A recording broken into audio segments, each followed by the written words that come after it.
How are you guys doing? Today is Saturday, April 16th, 2022.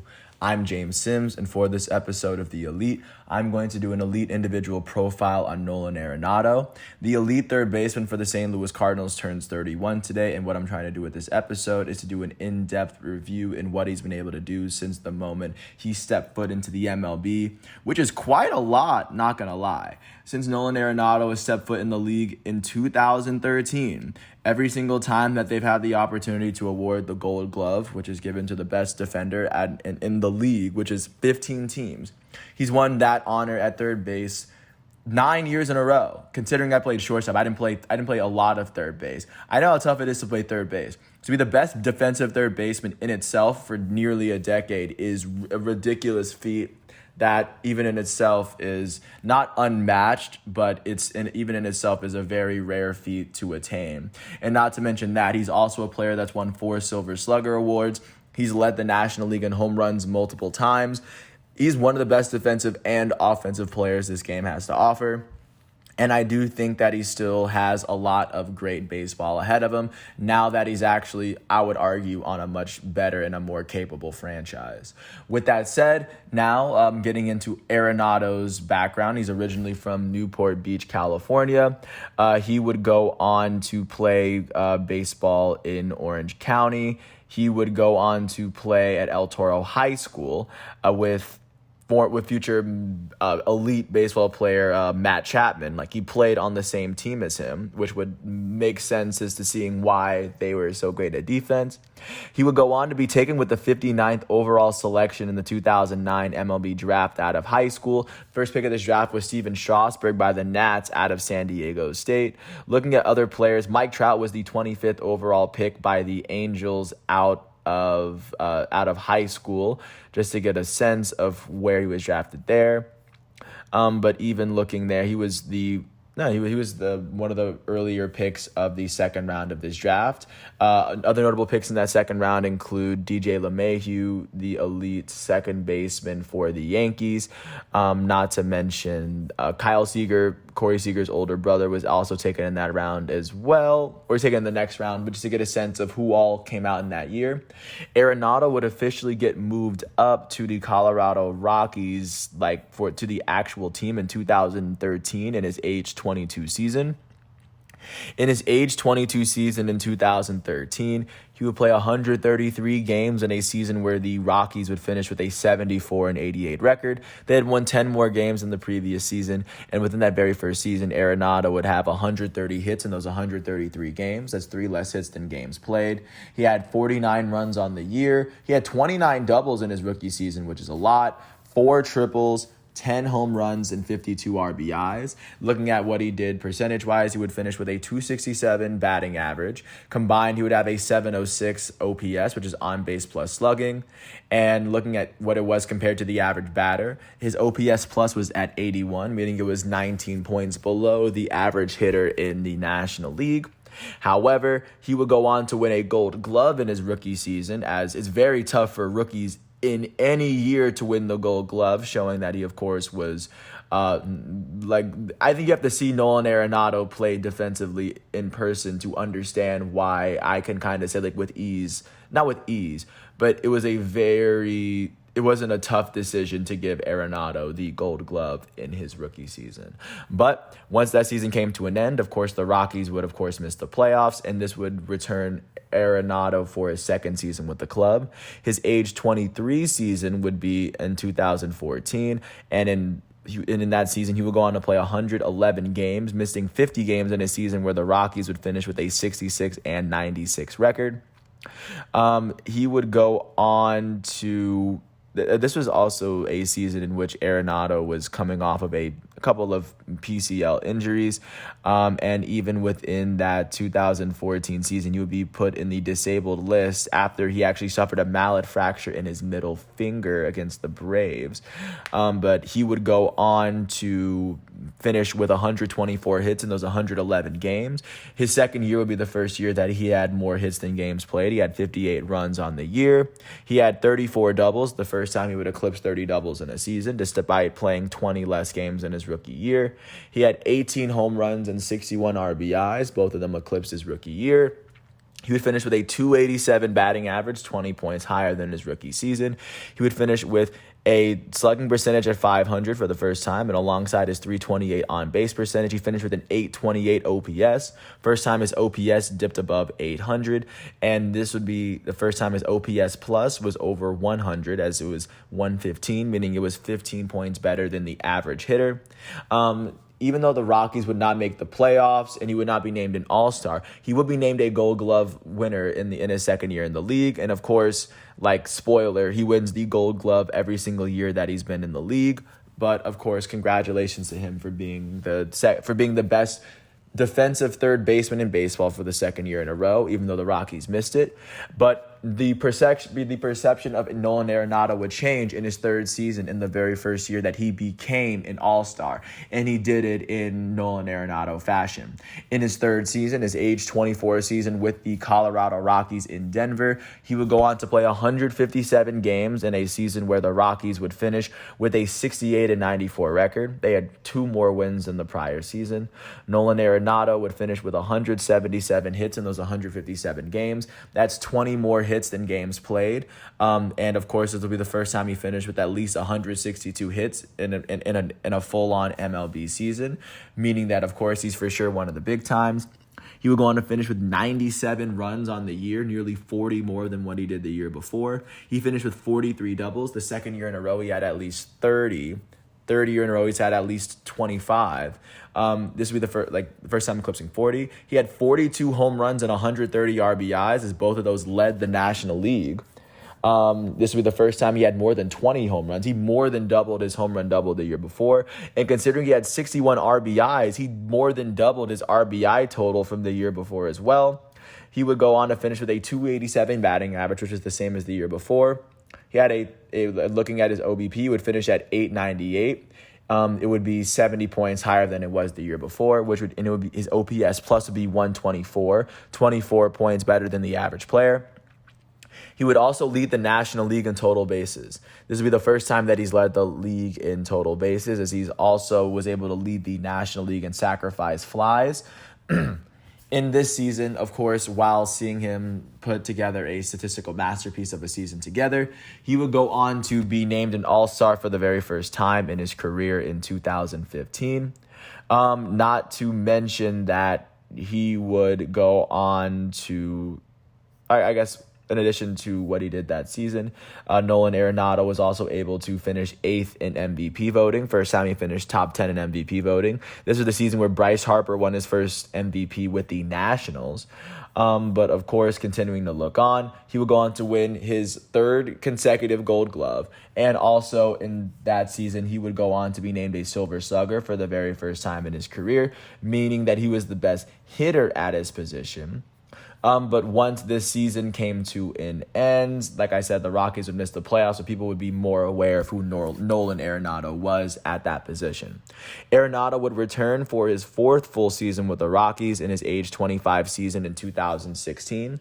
This would be the lone year that he led the National League in games played, the only season in which he's played at least 160 games. He would go on to help the Rockies finish with a 75-87 record. They would miss the playoffs yet again, as they finished with 7 more wins than the previous year. Nolan Arenado would finish with 182 hits in those 160 games, making it the second year in a row he had at least 162 hits. 22 more hits than games played, making it the 3rd year in a row he had more hits than games. He would finish with 116 runs. That is the most runs that Nolan Arenado would put together in a season, and it's also the first time he would eclipse 100 runs in a full year. He would finish with 35 doubles, making it the 3rd year in a row he's had at least 30 doubles in a season. He would go on to finish with 6 triples, which would be a career high from him at that point. And he would go on to lead the National League in home runs and RBIs for the 2nd year in a row. While leading the league in games, he had 41 home runs and 133 RBIs. He would also go on to finish with a 294 batting average, which at that point was a career high. And looking at his on-base percentage jump up to 362 and his slugging percentage jump up to 570. He had a combined OPS of 932, which was 29 points better than the average hitter in the National League. He would go on to finish with a he would finish with 352 total bases. This is the second time that he would go on to lead the National League in total bases. Since then, he has not played a full season in which he's led the MLB in total bases since 2016. But at the end of this season, while replicating what he was doing on a slightly better team that still failed to make the playoffs, he would go on to be named a Gold Glove winner for the fourth year in a row, in his fourth year in the league. He was named a Silver Slugger for the second year in a row. He was named an All-Star for the second year in a row. And he would go on to finish top 5 in MVP voting for the very first time in his career. He finished 5th in a year where Chris Bryant would win the MVP and then eventually the championship for the Chicago Cubs. But of course, after missing the playoffs, Nolan Arenado would return for his 5th season with the Rockies, the season where they finally at least got a taste of the playoffs. In his age 26 season, Nolan Arenado would play 159 games in a season where the Rockies would finish with an 87-75 record. They finished with the third best record in the National League West, but they did qualify for the wild card game where they would eventually end up losing to the Diamondbacks. But in this season, Arenado would be named an All-Star for the third year in a row as he had 187 hits in 159 games. To date, that is the most hits that Nolan Arenado has had in a season. He would go on to finish with 100 runs. That was the second year in a row that he did it. This would be the third year in a row that he had at least 95. He would go on to finish with 43 doubles. This is the only time that he would lead the National League in doubles in his career, and it would actually tie his career high from his first All-Star season in 2015. It would be the fourth year in a row that he finished with at least 30 doubles as well. He would finish with a career high in triples as he had 7 triples in 2017. He finished with 37 home runs and 130 RBIs. It will be the third season in a row that he finished with at least 35 home runs and 130 RBIs. He would go on to finish with a .309 batting average, making it the very first time in his career he played a full season with a .300 batting average. Very tough feat to do. He would finish with a .373 on-base percentage, which at that point was a career high. He had a career high at that point, and even to this date, in slugging percentage at .586. He would finish with a .959 on-base percentage, which at that point was the highest in his career. And to date, that is the second highest that he's been able to finish a season with. He finished with an OPS plus of 130, meaning it was 30 points better than the average National League hitter. This would be the fourth year in a row his OPS was better than average. He would finish with more total bases than he did in the 2 years that he led the American League, and as he hit a career high of 355. However, he would not lead the league in total bases. Once the season came to an end and the Rockies finally made the playoffs, Arenado would be named a Gold Glover for the 5th year in a row, making it a half-decade straight. He will be named an All-Star and a Silver Slugger for the 3rd year in a row, showing that, of course, he was the best hitter, along with being he was the best hitter, the best offensive and defensive third baseman in the National League voted on for the 3rd year in a row. And of course, in addition to being named an All-Star, he would of course he would finish 4th in MVP voting in a season that saw Giancarlo Stanton win it when he finished with 59 home runs and 132 RBIs for the Miami Marlins. But that would transition to the playoff series that would see him and the Colorado Rockies eventually lose to the Diamondbacks. But the 2017 playoffs would eventually see the Houston Astros win it all against the Dodgers anyway. But following that, this would transition into Nolan Arenado's 6th season in the MLB. In his age 27 season in 2018, he would go on to play 156 games for a Colorado Rockies team that would finish with a 91-72 record. They had the second best record in the National League West as they finished with 4 more games than the prior season. They would go on to make it to the wild card as even as a team they have not won the National League West ever. The only time they've made it is when they finished as runners up or even the 3rd place within their own division. But in addition to, their 91 win season would be the 4th time that they finished with the second best record in the National League West, I guess for context. And within this season, Arenado would go on to be named an All-Star for the 4th year in a row as he finished with 175 hits in 156 games. 4th year in a row, he played a full season and he's finished with at least 160 hits, at least 175 in all 4 of those seasons. He finished with 104 runs, making it the 3rd season in a row he finished with at least 100 runs. He had 38 doubles on the year. That would make it the 5th year in a row he's finished with at least 30 doubles. He would finish with a National League high 38 home runs. That would be the 3rd time he's led the league in home runs, the National League, and he hasn't led the National League in home runs since 2018. He would finish with 110 RBIs, making it the 4th year in a row he's had at least 35 RBIs or 35 home runs and at least 110 RBIs. They would go on to finish, or Arenado would finish with a 2.97 ERA, and he would finish with a 935 OPS at the end of the year, as he finished with a career high at that time an on-base percentage at 374. That would be the 3rd year in a row his on-base plus slugging was above 900, which is a very tough feat to do. He finished with a 133 OPS plus, which is the highest in his career comparative to the average hitter, at least at this point. And he would go on to finish with at least 300 total bases for the 4th year in a row, as he was pretty much putting up a season like the other two.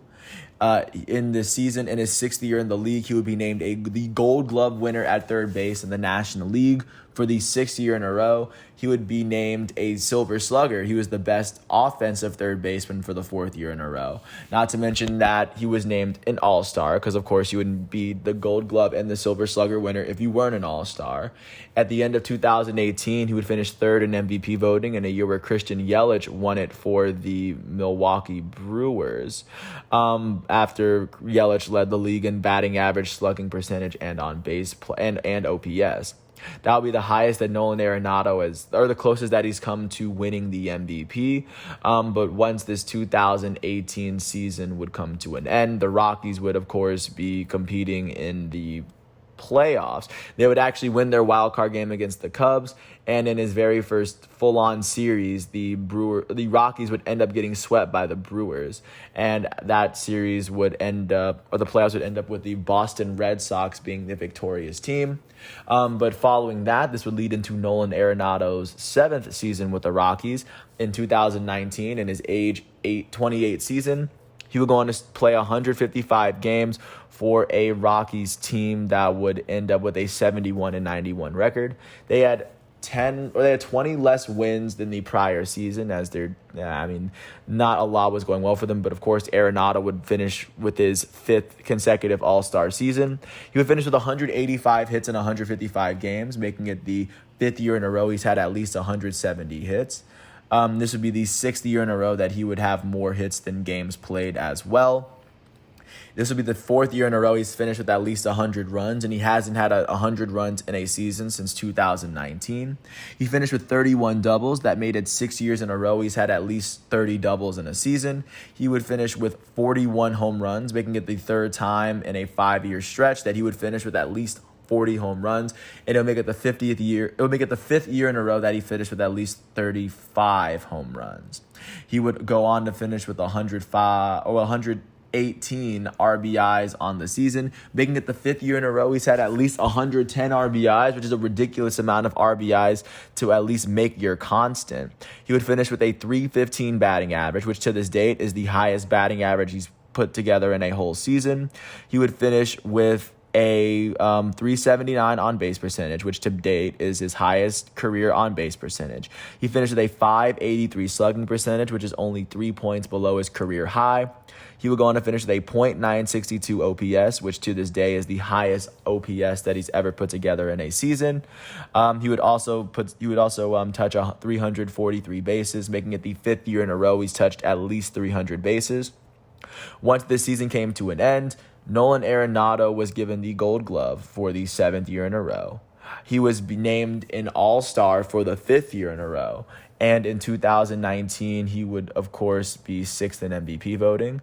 And not to mention that this was a couple years removed when... This is also a player that hit a cycle within this span to get a sense of how dominant this individual stretch was. But he would end up losing the MVP vote to Cody Bellinger this year.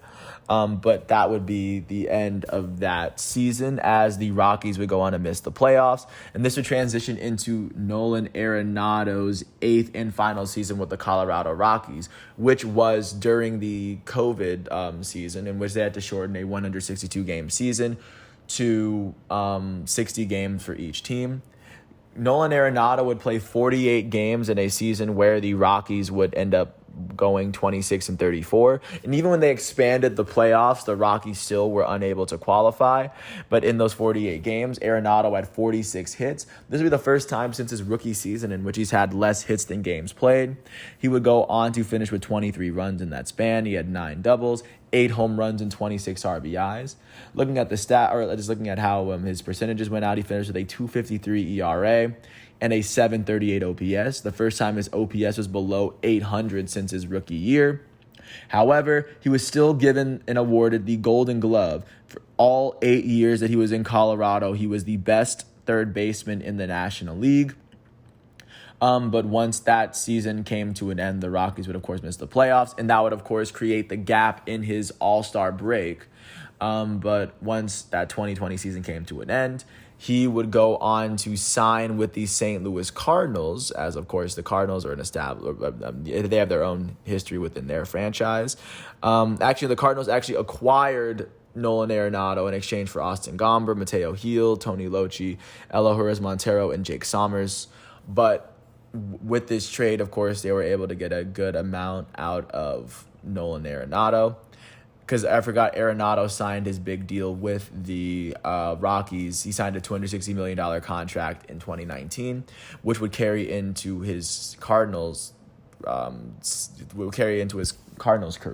His very first season with the Cardinals was the lone full season that he's played with them last year in his age 30 season in 2021. He would go on to play 157 games in a season where the Cardinals would put together the longest active winning streak of the year and then finish with a 90-72 record to make it into the wild card round in the National League. Arenado would finish with 151 hits in those 157 games. We can get the second year in a row he finished with less hits than games played. After a stretch in which he was able to do it for approximately 6 years. He would also want to finish with 81 runs on the season. He would finish with 34 home runs and 105 RBIs, as he also finished with 34 doubles on the season. His 34 doubles, that would be the 7th time in that 8-year stretch, excluding the lockout season that he's had 30 doubles. His 34 home runs is of course, the 6th time in a 7-year stretch that he would finish with at least 30 home runs. He finished with 105 RBIs, making it the 5th time in that 6-year stretch that he would finish with at least 100 RBIs. He finished with a .255 batting average, which is a little lower than what he would expect for his average. But, of course, playing in a new division, in a new ballpark, of course, can add up to a lot of things. But at the same time, he would finish with an .807 OPS, getting his OPS right above 800. He would go on to finish with 293 total bases, making it the first full season he's had since his second season in the league, where he hasn't had 300 total bases that he touched. Regardless, in his very first season with the St. Louis Cardinals, he would be named the Gold Glove winner at third base for the 9th year in a row in his 9th season. And he would go on to be named an All-Star, as he was named an All-Star for the 6th time in a 7-year stretch. And that is the Nolan Arenado that we're actually getting into this season. But I digress. He would, after being named a Gold Glover and an All-Star, the Cardinals themselves would end up losing in the wild card game to the Dodgers, as the Atlanta Braves were the team that most recently won the World Series. But that transitions us to where we are right now, as Nolan Arenado is officially in his second year with the St. Louis Cardinals. He's only 6 games into his age 31 season. So far, he has 10 hits in the 6 games that he's played. He has 7 runs on the year. He has 3 doubles. He has the National League lead in home runs with 4. He has the NL lead in RBIs with 12. He has the NL lead in batting average with 435. He has the National League lead average in slugging percentage at 1087. And combined with his 500 OBP, he has the National League high in on-base percentage at 1587. He also leads the league in OPS plus at a very at a completely sustainable 340, meaning that he's 240 points better than the average player at 1587, because 1587 OPS is sustainable. And he will go on, and as of right now, truthfully and honestly, he is leading the National League in total bases. He has 25 bases in 6 games, averaging a full trip around the bases per game to give you a sense of how well and how dynamic he's been playing. Taking a look at where he is right now, the St. Louis Cardinals at this very moment are sitting on top of the National League Central, half a game ahead of the Chicago Cubs. But that should give you the full picture as we are entering Nolan Arenado's 30s, as Nolan Arenado is, of course, 31 today. I just can't wait to see what he makes out of his 30s, as he is one of the best all-around baseball players that I've ever seen. You can't really argue that much against him, even when it comes to like because he has consistency, he has the power, he has the ability to get it done. The only thing against him has really been that he just hasn't been on the best team in baseball, and I mean that's not necessarily his fault, but I can't wait to see what he does with more. Once all of today's exhibitions and matchups are done, I'm going to come back tomorrow on Sunday, April 17th for another episode. But until then, I want to thank everyone for listening. I hope all is well. And if you ever get a chance, I would definitely recommend watching Nolan Arenado. He wears number 28 for the St. Louis Cardinals. I would say, I recommend for a lot of people, but I would definitely recommend watching him because he is one of the best defensive players in baseball history. But if you ever get a chance, I would recommend it. But with that said, I do hope all is well, and I'll catch you with more tomorrow. Thanks for listening to my piece. Peace out.